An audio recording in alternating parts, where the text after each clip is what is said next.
Salam sejahtera, Ibu Bapak, Saudara-saudari sekalian. Kita kembali bertemu di dalam program Kompas Iman. Program ini diselenggarakan oleh GKIM Jemaat Hosana untuk menolong setiap kita belajar kebenaran-kebenaran firman Tuhan, khususnya di saat-saat pandemi seperti ketika video ini dibuat, di mana pandemi COVID-19 belum berakhir dan kita masih di dalam situasi-situasi yang tidak mudah. Untuk itu, hari ini kita akan bersama-sama belajar mengenai sebuah pokok ajaran di dalam Alkitab, yaitu mengenai doa. Nah, memang di dalam Alkitab ada begitu banyak ajaran tentang doa. Itu memperlihatkan bahwa doa merupakan bagian penting di dalam kehidupan iman dari orang-orang percaya. Namun hari ini kita akan mencoba memikirkan mengenai sebuah topik, yaitu berdoa dalam roh. Nah, jika kita membaca Alkitab, memang Alkitab beberapa kali menggunakan istilah tersebut, berdoa di dalam roh. Untuk itu saya akan membacakan satu bagian firman Tuhan, yaitu dari kitab Efesus pasal yang ke-6, ayat yang ke-18 sampai dengan ayat yang ke-20 bagian A. Saya akan bacakan bagi ibu bapak dan saudara-saudari sekalian. Demikian firman Tuhan.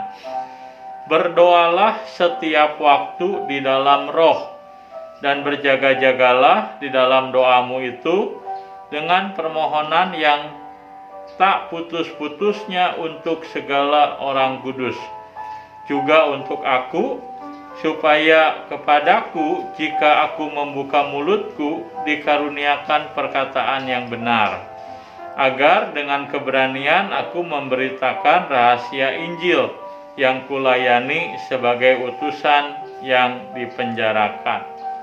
Nah, tidak semua hal yang dibicarakan oleh Rasul Paulus di dalam Efesus pasal yang ke-6 ayat 18a sampai 20a kita akan bicarakan. Kita hanya akan menyoroti frasa pertama atau kalimat pertama dari apa yang Rasul Paulus katakan dalam bagian Alkitab yang tadi saya bacakan.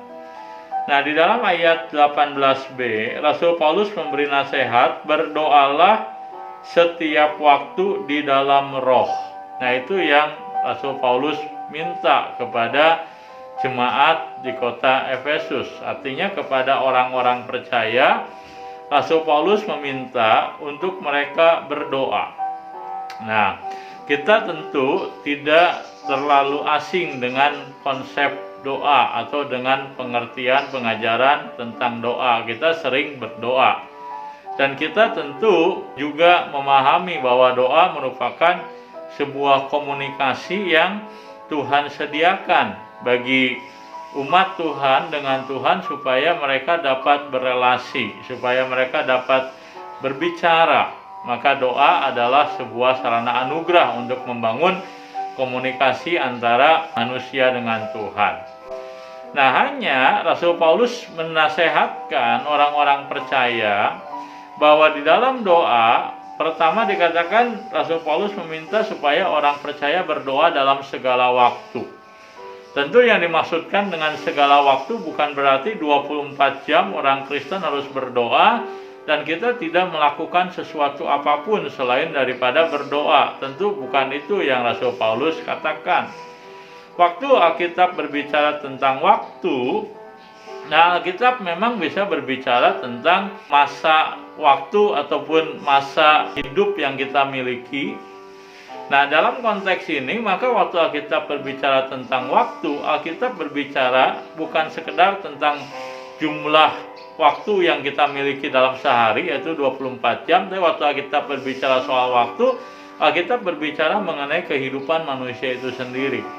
Artinya waktu Rasul Paulus mengajar kita berdoalah di segala waktu, itu berarti bahwa kita diminta untuk berdoa ketika kita dalam keadaan baik atau ketika kita dalam keadaan biasa-biasa, bahkan ketika kita di dalam keadaan yang tidak biasa, tidak normal, seperti yang kita sekarang hadapi saat pandemi COVID-19.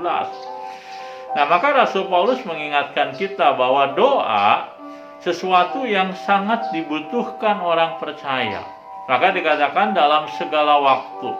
Waktu orang di dalam keadaan suka, orang dalam keadaan sejahtera, orang di dalam keadaan baik-baik saja, mereka harus berdoa kepada Tuhan. Kenapa mereka harus berdoa kepada Tuhan? Karena ketika mereka tidak berdoa kepada Tuhan, mereka lupa bahwa keadaan mereka yang baik itu, keadaan mereka yang sejahtera itu adalah karena anugerah Tuhan. Bahkan ketika kehidupan kita normal-normal saja, biasa-biasa saja, kita pun harus tetap berdoa kepada Tuhan. Kenapa? Karena kita harus menyadari bahwa dalam keadaan yang biasa-biasa sekalipun, kita bisa bertahan, kita bisa survive. Itu kenapa? Itu karena ada pertolongan Tuhan. Nah, apalagi waktu keadaan kita dalam kondisi tidak biasa, tidak normal, dalam kondisi tertekan, dalam kondisi banyak pergulatan, banyak pergumulan, maka doa juga menjadi sesuatu yang penting bagi kita. Doa menjadi sebuah sarana yang membuat kita untuk bergantung berharap kepada Tuhan. Nah, maka Rasul Paulus mengingatkan kita bahwa doa adalah bagian daripada kehidupan iman kita yang harus kita praktikkan dalam segala keadaan. Waktu keadaan baik, keadaan biasa-biasa saja, atau bahkan dalam keadaan yang tidak normal atau penuh dengan kesulitan. Nah, hal kedua yang Rasul Paulus ajarkan adalah ketika kita berdoa, kita diminta berdoa dalam roh.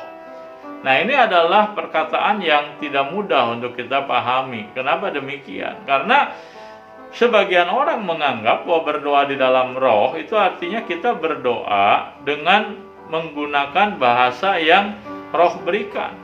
Memang di dalam Alkitab ada yang disebut sebagai bahasa roh. Bagaimana Tuhan mengaruniakan kepada orang-orang tertentu kemampuan untuk berbicara dalam bahasa yang tidak bisa dimengerti, itu namanya bahasa roh. Nah, tetapi yang Alkitab maksudkan dengan berdoa dalam segala waktu di dalam roh, itu bukan berbicara dalam bahasa yang roh berikan. Nah, lalu dalam pengertian apa Rasul Paulus berbicara bahwa kita diminta berdoa dalam segala waktu dalam roh atau berdoa dalam roh, itu seperti apa? Maka jawabannya adalah kita bukan berdoa dengan bahasa yang roh berikan, tapi kita berdoa dengan cara, dengan ketentuan, dengan panduan yang Roh Kudus berikan. Artinya apa? Artinya waktu kita berdoa dalam segala waktu, hendaklah kita memberi diri kita dipimpin oleh Roh Kudus. Artinya apa? Artinya doa-doa yang kita naikkan adalah doa-doa yang sesuai dengan pimpinan roh Tuhan sendiri. Nah, tentu waktu kita berdoa kepada Tuhan, bukan hanya diri kita yang berdoa, tapi Roh Kudus yang mendampingi kita, Dia mengarahkan kita dalam berdoa. Nah, misalnya saja waktu kita akan berdoa di tengah-tengah situasi kondisi yang tidak mudah, Roh Kudus bisa mengingatkan kita sebelum kita berdoa, kita diingatkan oleh Roh Kudus untuk apa?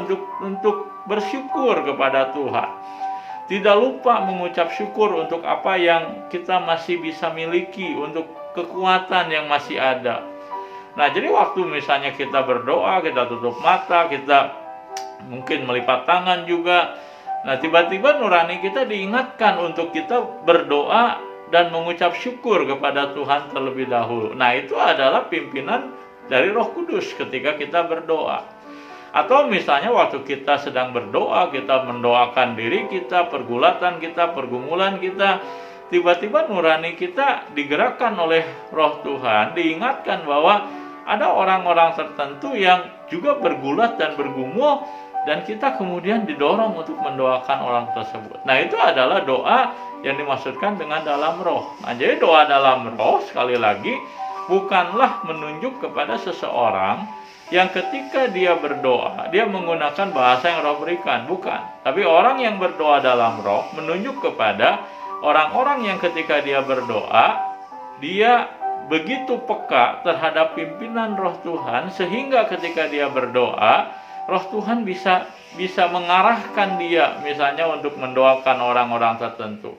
Roh Tuhan bisa mengarahkan dia untuk mengucap syukur, untuk berdoa syafaat, dan untuk memuji Tuhan, dan lain terusnya. Nah, itulah yang Alkitab maksudkan dengan doa dalam Roh. Nah, di tengah-tengah segala situasi pandemi seperti yang kita hadapi sekarang, apa yang Rasul Paulus katakan juga mengingatkan kita bahwa di dalam doa kita perlu berdoa dengan mengikuti pimpinan Roh Kudus. Kenapa demikian? Karena ketika seseorang di dalam kondisi tertekan, ketika seorang dalam kondisi yang tidak mudah, kita bisa memiliki kecenderungan menjadi egois. Kita sering bisa memiliki kecenderungan untuk hanya memikirkan diri kita sendiri. Itulah sebabnya maka doa pun seringkali ketika kita datang kepada Tuhan di tengah-tengah segala krisis yang kita hadapi, kemudian doa pun menjadi individualistis, menjadi egois, karena kedagingan kita mempengaruhi doa-doa kita. Nah, maka apa yang Rasul Paulus ajarkan hari ini mengingatkan kita bahwa sekali lagi dalam doa kita harus peka terhadap pimpinan Tuhan. Kita harus mengizinkan Tuhan berbicara kepada kita bahkan ketika kita berdoa. Nah, maka sebelum kita datang kepada Tuhan berdoa di tengah-tengah segala situasi kondisi seperti sekarang ini, penting sekali kita bertanya kepada Tuhan. Kita meminta Tuhan untuk mengarahkan kita hal-hal apa yang harus kita doakan di tengah-tengah segala situasi kondisi seperti sekarang ini. Mungkin Tuhan bisa mengingatkan kita berdoa untuk pergumulan yang kita hadapi. Tuhan bisa mengingatkan kita untuk juga berdoa barangkali untuk orang-orang yang kita tahu mereka mengalami kelemahan, mereka mengalami kehilangan, mereka mengalami masa-masa yang sukar. Di tengah-tengah segala situasi kondisi yang seperti sekarang ini, kita membaca barangkali di WA group ataupun di Facebook, di mana kita bisa melihat bahwa ada begitu banyak orang yang mengalami penderitaan, mereka yang mengalami kehilangan, dan kita barangkali ketika kita berdoa, Tuhan mengarahkan kita, mengingatkan kita untuk berdoa bagi mereka, maka berdoalah bagi mereka. Atau barangkali ketika kita sedang berdoa untuk pergumulan kita, Tuhan mengingatkan kita berdoa untuk gereja kita. Nah, maka Roh itu bekerja aktif di dalam doa kita. Maka belajarlah peka terhadap pimpinan Roh Tuhan ketika kita berdoa. Nah, itulah artinya berdoa di dalam Roh. Kita berdoa dan kita mengizinkan Roh Tuhan untuk memandu kita, memimpin doa-doa kita, sehingga doa kita bukan menjadi doa seorang individualis, tapi menjadi doa yang kita persembahkan kepada Tuhan. Doa-doa kita menjadi sebuah pelayanan yang berkenan di hadapan Tuhan.